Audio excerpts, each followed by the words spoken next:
hasta dónde puede ser un mea culpa Sí, por parte de nosotros, los periodistas, los medios de comunicación, de también entrar en ese juego, es decir, en el juego de todos los días repetir, polemizar, analizar, buscarle replicar de manera diaria toda la agenda que propone el presidente Gustavo Petro. Ese también puede ser un juego en el que hemos caído muchos periodistas, en el que todo el tiempo estamos repitiendo que el gobierno hizo esto, que Petro propone esto, que Petro propone hacer esto o destruir esto, y en medio de esas discusiones y en medio de esas ponencias y en medio de esa agenda que, repito, está imponiendo el presidente de la República, lo que hacemos es adormecer al país en ciertos temas que han servido como cortina de humo para finalmente pasar una agenda de reformas y negociar con la clase política de la que el presidente en público se ha dedicado a atacar, pero que en privado, ya ahí lo tenemos, han comenzado a aparecer versiones y no versiones nuevas ni versiones que de alguna manera el país no conozca. Hoy, por ejemplo, el subdirector de la Unidad Nacional de Gestión de Riesgos de Desastre, Snyder Pinilla, ha dicho que si se amplía la matriz de colaboración con la Fiscalía General de la Nación, va a aportar 5 nombres más de personajes que han estado incluidos dentro de la negociación política con el gobierno, que recibieron dádivas del Ejecutivo para poder aprobar en el Congreso de la República ciertas iniciativas. Y aquí lo que queremos es que se conozca el fondo de toda esta situación, porque todos los días aparecen nuevos detalles sobre lo que ha pasado en la Unidad Nacional de Gestión de Riesgo. Y recordemos que la izquierda, si algo tiene, es que maneja de manera muy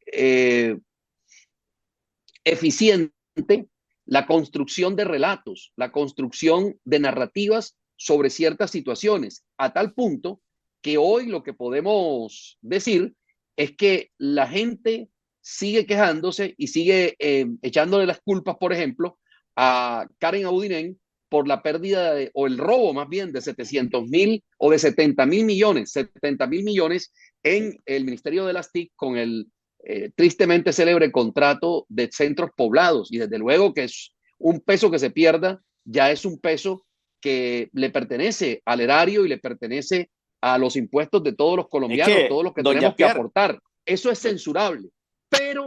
Pero la izquierda construyó un relato a partir de ese proceso, diciendo que Karen Audinen era la peor delincuente de este mundo, y no he escuchado la misma versión, el mismo énfasis, la misma narrativa sobre el tema de lo que ha pasado con la Unidad Nacional de Gestión de Riesgo. Le voy a dar datos nuevos, señor Tobío y amables oyentes. sí, Entre los años 2023 y 2024, Olmedo López y Snyder Pinilla entregaron contratos por el orden de los 200.000 millones de pesos para el alquiler e interventoría de maquinaria amarilla.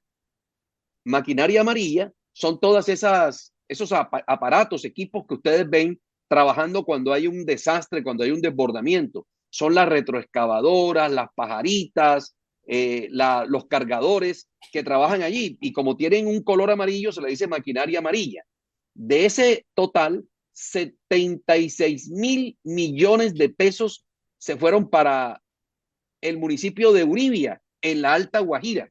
Pregunta uno, ¿qué tanta necesidad tendría Uribia?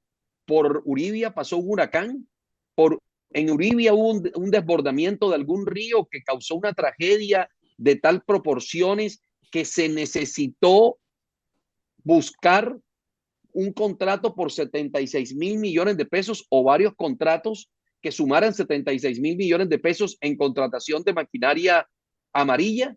Pues le cuento más. Esos contratos se hicieron supuestamente con el objeto de mejorar las vías terciarias, recoger escombros de deslizamientos, hacer mantenimiento y construcción de jagüeyes. Sin embargo, la maquinaria amarilla nunca llegó a Uribia, o en su defecto, la que llegó era para hacer un montaje de una foto. Y le agrego más, esta investigación que estoy leyendo No Sí. es una investigación que hayamos hecho nosotros en Contacto Radio.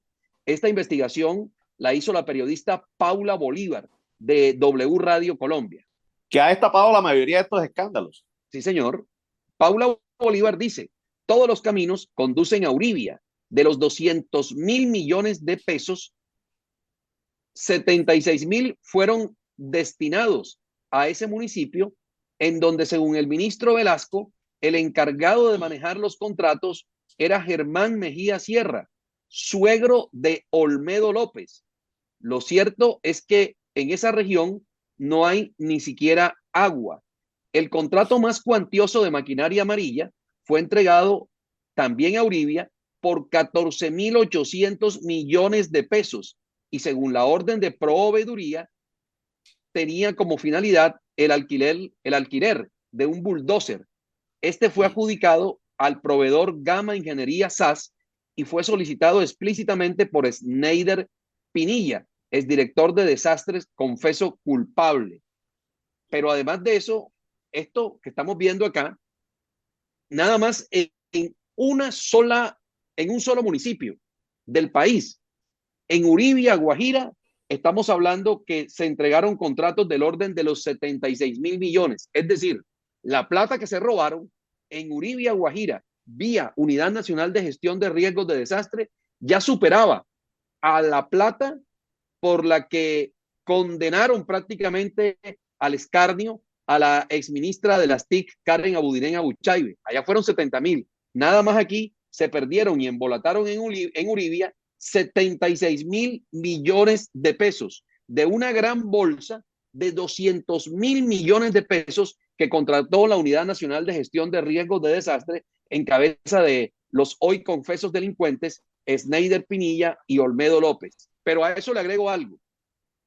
Aquí estamos hablando nada más de la contratación de maquinaria amarilla por 200.000 millones de pesos, pero no es el único contrato. Se estima que el desfalco a la Unidad Nacional de Gestión de Riesgos de Desastre pudo ascender a más de 1.2 billones de pesos. Billones de pesos. Entonces, si usted ve las cosas de manera equilibrada y sin sesgos, sabe que duele tanto los 70.000 millones de pesos que se perdieron en centros poblados porque la plata no se ha podido recuperar. Duele tanto eso como el dinero que se han robado en la Unidad Nacional de Gestión de Riesgos de Desastre.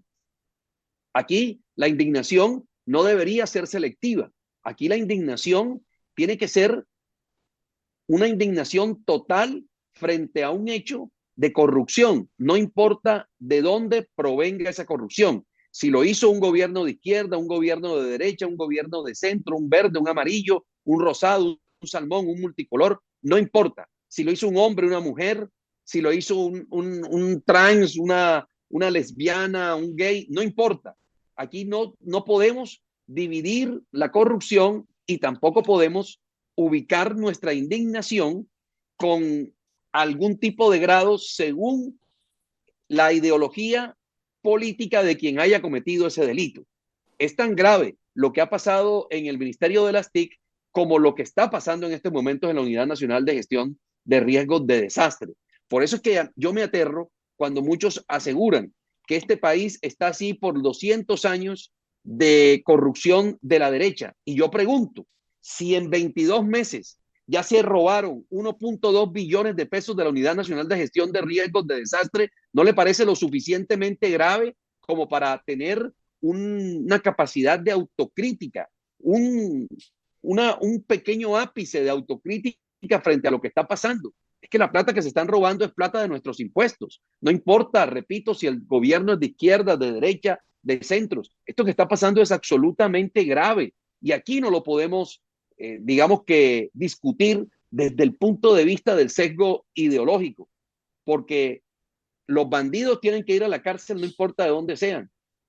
Y recuerden ustedes que hablaron aquí de 200 años, pero a Bogotá y el peor escándalo de corrupción de Bogotá no fue hoy. El peor escándalo de corrupción de Bogotá fue durante el gobierno de Samuel Moreno, recuerde, que murió en la cárcel y que su hermano todavía, el senador Iván Moreno, que se daba golpes de pecho Del siendo mismo militante. partido político de donde proviene Petro, de la Sí, comparsa del Polo Democrático. del Polo Democrático. Se daba golpes de pecho y adelantaba debates de control político contra la corrupción mientras él estaba cometiendo actos de corrupción. Recuerde que aquí en Barranquilla también tuvimos gobiernos con este corte populista de izquierda, en cabeza del exalcalde Bernardo Hoyos Montoya, hoy condenado por la justicia, condenado y tiene casa por cárcel, y hoy también sale a algunos medios de comunicación a darse golpes de pecho y en redes sociales a tildar de corruptos a todo el mundo, mientras él es un bandido que está condenado, porque así le duela a las personas que sienten algún afecto hacia el exalcalde Bernardo Hoyo.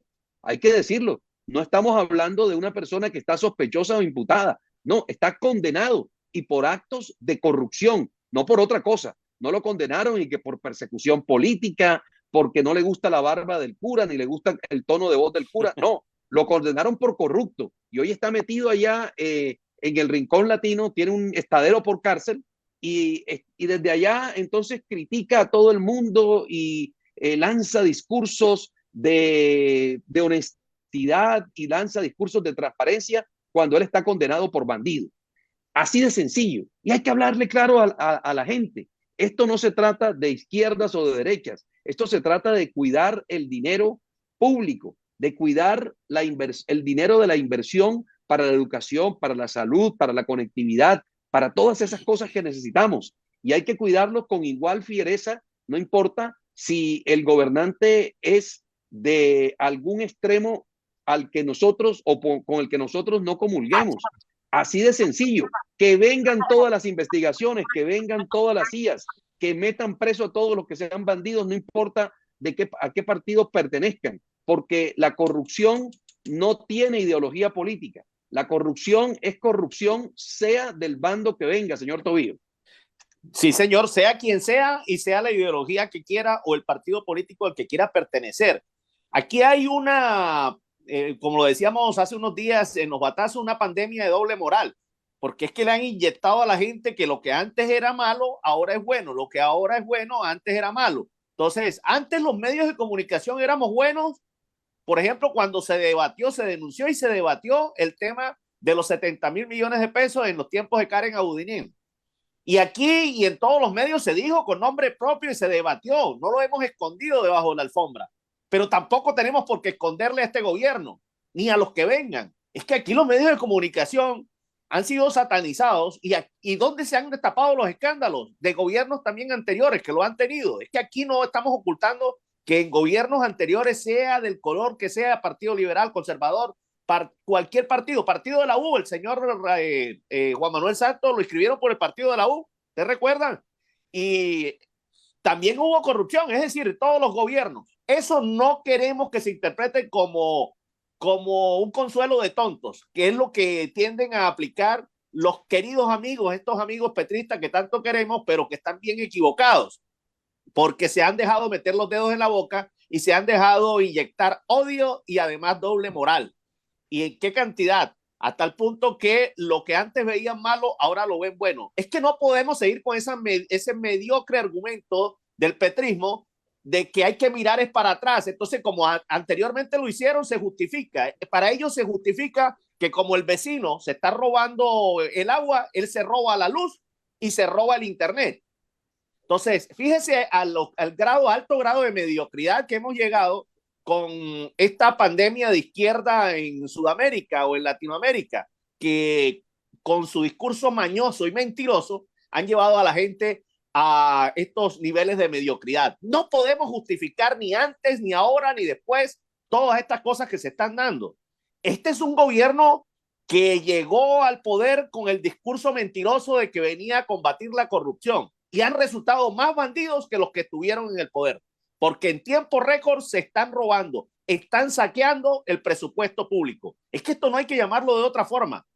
Son unos bucaneros, se parecen bastante a la manada de bandidos que trajo Cristóbal Colón en las tres naves, la Niña, la Pinta y la Santa María, porque allí no vinieron ningunos tipos de abolengo ni de linaje. Allí vinieron las peores ratas, las ratas más peludas que tenían en las cárceles españolas, las trajeron porque si se perdían y se ahogaban en el océano, no pasaba nada. Como hoy en día quisiéramos nosotros también enviar unas naves de aquí para otro lado sin rumbo, con una cantidad de gente que no le sirve al país. Vagos, marihuaneros, bazuqueros y todo tipo de personajes que manejan una doble moral, un doble rasero y que definitivamente no le aporta nada al país, ni siquiera en discusiones que deberían ser en este momento para el país un punto de encuentro. Es decir, aquí deberíamos estar de acuerdo todos los colombianos y que este gobierno prometió acabar con la corrupción y lo que ha hecho es fomentarla. Que este gobierno tiene un objetivo y es las próximas elecciones, no gobernar, no hacer las cosas bien, no cumplir con sus promesas, sino pensando en cómo se atornilla a futuro en el poder. Entonces, es un gobierno que definitivamente está mal enfocado y un presidente que sabe ser oposición, porque es más fácil, lo más cómodo del mundo en política es estar en oposición, dedicarse a criticar, pero también se corre el riesgo de no saber construir como efectivamente lo está demostrando Petro. Entonces, ojo con el tema de esta doble moral. Aquí hay que enfocarse es que en este gobierno el presidente no puede pasar de agache y no puede venirnos con que él tiene un efecto teflón y aquí en este gobierno están robando, pero él no lo sabe, él está mirando para otro lado. Estos funcionarios los escogió él. Que no nos venga ahora, porque de pronto a los seguidores sí les puede seguir metiendo los dedos en la boca diciendo que el señor Olmedo López y el señor Ernesto Pinilla vienen de la extrema derecha, que se los metió Uribe, que se los metió Vargas Lleras en su gobierno con este robo multimillonario que se ha dado y que es sumamente escandaloso.